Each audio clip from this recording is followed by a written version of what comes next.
Hello.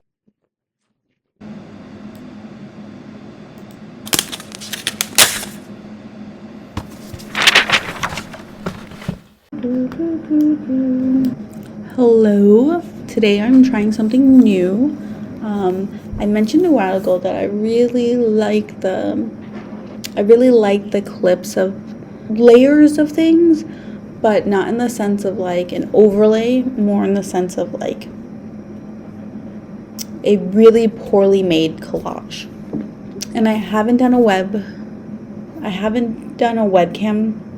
video diary in a while because I've had a few instances where I would finish recording and then I'd press done and it would show that the file is broken, which is kind of annoying. So I posted yesterday when you see this, I posted my monthly art project. The theme was trust. I love these art projects because they give you something to put at the front of your mind as you move through the month.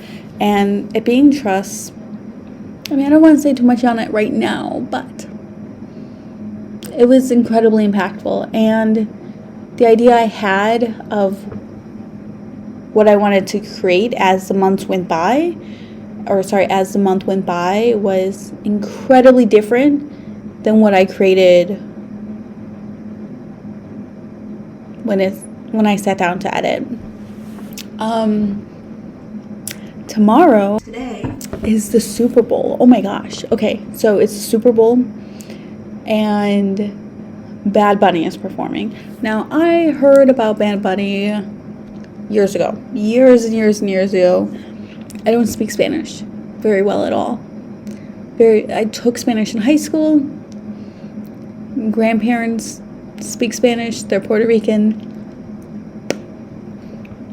I don't know. When I was growing up in a town with, I thought a lot of diversity at the time, especially compared to some of the places I've lived since, growing up in a town with a lot of diversity, I was like, oh, I'm Hispanic. My mom is white and my dad is Puerto Rican. So I'm Hispanic, right? And kids would tell me, you're not really Hispanic because you're Puerto Rican. Why would you tell people you're Puerto Rican? You should just say you're white because that's basically the same thing. The idea that seemingly a lot of the kids I knew in high school and middle school and even elementary school had was that if you're Puerto Rican, you're too white to call yourself Hispanic. But you're too Hispanic to call yourself white. For a very long time, actually, would just started going by like, oh, I'm just white. Even in other places when people would ask my ethnicity, I'd be like, oh, I'm white. I think I have met so many people in my life who have made being Puerto Rican seem like a bad thing, right? Like, you're white. You should just tell people you're white. You might as well just be saying you're white, And I think those comments started while I was so young, that elementary school, and I'm telling you, this starts in like 3rd grade. When I moved from a city to a suburban town, that's what I'm being told. So that's pretty young, I think. And so once you're hearing these things from a younger age, you kind of grew up in that mindset where you're already, I don't want people to see me as to this or to that. So I'm just white. And I really, really hate to say it, but I think I grew up with I think those early interactions I had with peers of my own age, even, I think that really made me feel kind of shameful for being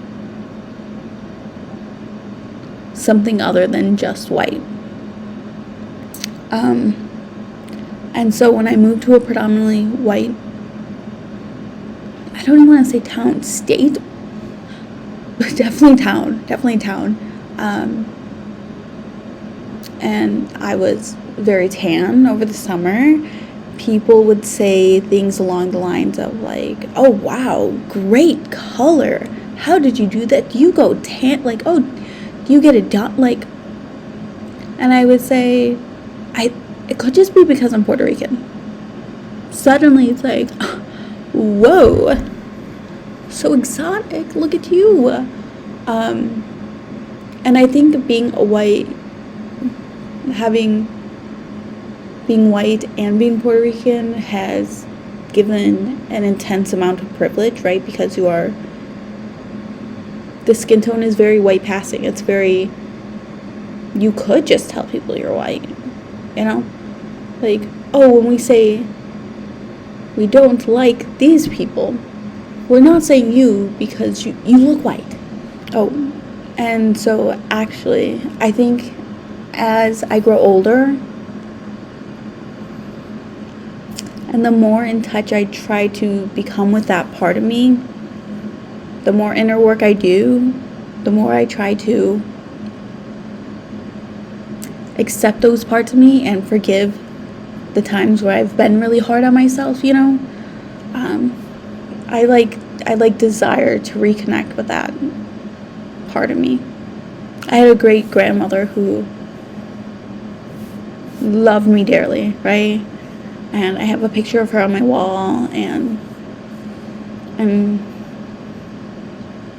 towards the end of her life, she became very unaware of if she was speaking English or Spanish, and so sometimes she would mix them together, and, you know, I think I didn't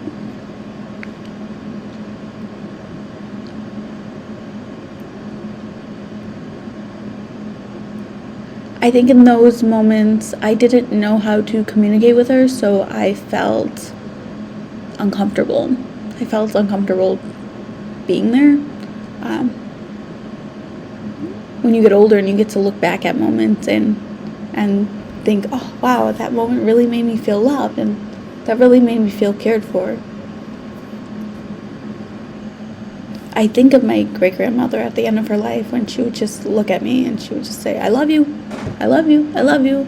And she seemingly didn't know where she even was, but she knew that she loved me. Or when I couldn't understand what she was saying, but she wanted to just stand there and hold my hand, and I felt like I'm a little uncomfortable, like, because I don't know what's going on. My great-grandma would often tell me when I would see her, she tried to talk me into visiting her for the summer. She'd be like, oh, you should visit and you should live with me for the summer in Puerto Rico. And I was like, I don't know how any of that works, you know. I wouldn't even know how to do any of that, but I wouldn't say that. I'd just be like, oh, yeah, someday. I really won't get that opportunity ever again in my life. Could all of these moments of being uncomfortable have stemmed from shame I felt in being Puerto Rican? Not intentionally, but I think so. And I think so because my brother recently had like a cultural day at his school where they had people from all different cultures. Hey, would you like to represent this? Would you like to represent this? Like, would you like to volunteer? And my brother got to represent Puerto Rico. He got to say all these really great things about Puerto Rico. He's visited, and he went last year for his birthday. I couldn't make the trip. I couldn't afford it at the time, but when I got to talk to him on the phone about it and how great it was, we also got to talk about how great it is that Bad Bunny is performing at the Super Bowl, because, like, how great is it to have someone on a large stage representing Puerto Rico without people saying, you're too white, or you're not Hispanic enough, or you're this, or you're that.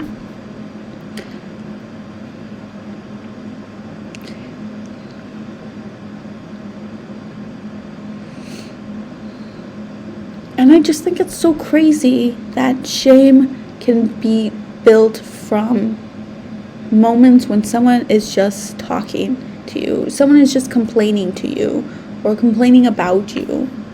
But shame disappears, or it shrinks, at the very least. Shame shrinks when it's shared in safe spaces. And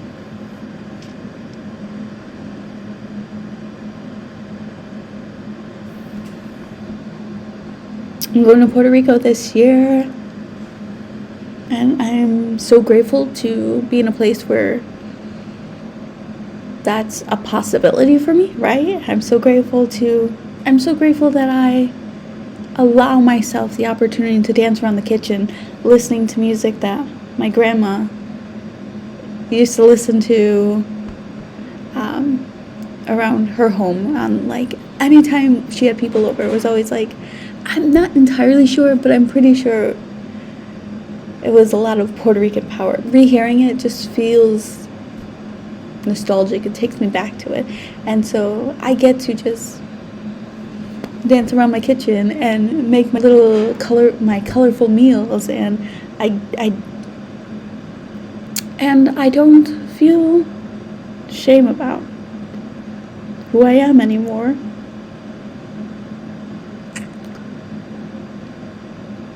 But I feel sad that I ever did.